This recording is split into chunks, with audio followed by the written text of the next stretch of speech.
یہ تو ان لوگوں کی کہانی ہے جنہوں نے بتوں کو پوجا اور ان کو وہ پروٹوکول دینے لگے، وہ تعظیم دینے لگے، وہ محبت دینے لگے جو اللہ کا حق ہے، جس نے پیدا کیا ہے۔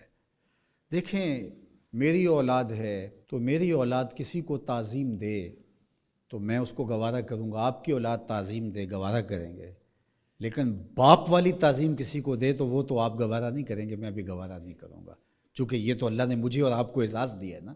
میری اولاد میرے سے ضد کر کے بھی کھلونے مانگ لے، کوئی چیز مانگ لے تو میں ضد پوری کروں گا اور مجھے خوشی ہوگی، لیکن میری اولاد کسی اور سے مانگے تو میری غیرت جاگے گی کہ یہ تو میرا حق تھا کہ میری اولاد کو مجھ سے اپنی ضروریات کی تکمیل کے لیے سوال کرنا چاہیے تھا، اس نے کسی اور سے کیا تو میرا رب بھی گوارا نہیں کرتا کہ میرا بندہ ہو کسی اور کی دہلیز پہ جائے۔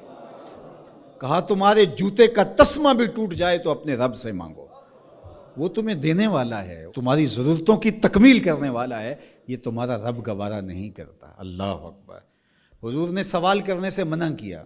حضرت ابوبکر صدیق رضی اللہ تعالی عنہ سواری پہ بیٹھے تو ہاتھ سے کوڑا گر گیا، تو آپ گھوڑا کھڑا کیا، نیچے اترے، کوڑا اٹھایا، پھر بیٹھے، تو کسی نے کہا کہ یہ آپ فرما دیتے، ہم پکڑ کے آپ کے ہاتھ میں دے دیتے۔ کہا حضور نے سوال کرنے سے منع کیا۔ یہ ہیں وہ لوگ جو عمل کرنے والے ہیں اور ہم تو باتیں کرنے والے ہیں۔ والذین آمنوا اشد حبا للہ، اور جو اہل ایمان ہیں وہ اللہ کو ٹوٹ کے چاہتے ہیں، شدید، بلکہ شدید سے آگے اشد ہے لفظ، یہ طلباء جانتے، اس میں تفضیل ہے۔ جو اہل ایمان ہیں وہ اللہ سے ٹوٹ کر محبت کرتے ہیں، محبت کی جو آخری حد ہے، اور یہاں محبت میں اشد کا لفظ کہہ لیے، دوسرے لفظوں میں اس کو عشق کہہ سکتے ہیں۔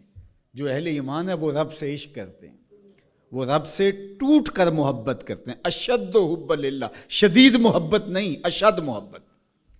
اشد محبت سے آگے تو کوئی درجہ ہی نہیں ہے، تو وہ کتنی محبت کرتے ہیں، تبھی تو جانیں وار دیتے ہیں اس کے نام پہ، اس کے حکم پہ گردنیں کٹواتے ہیں۔ یہ ہے شدید محبت کا روپ، اس کا حکم ہوا جیسا ہوا۔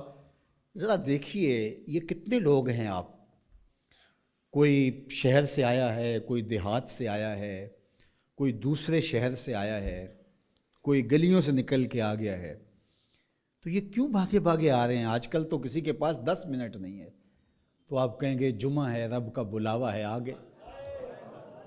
یہاں میں چاہوں تو 1 گھنٹہ گفتگو کروں، آدھا کروں، آپ بیٹھے رہیں گے، پھر چلے جائیں گے۔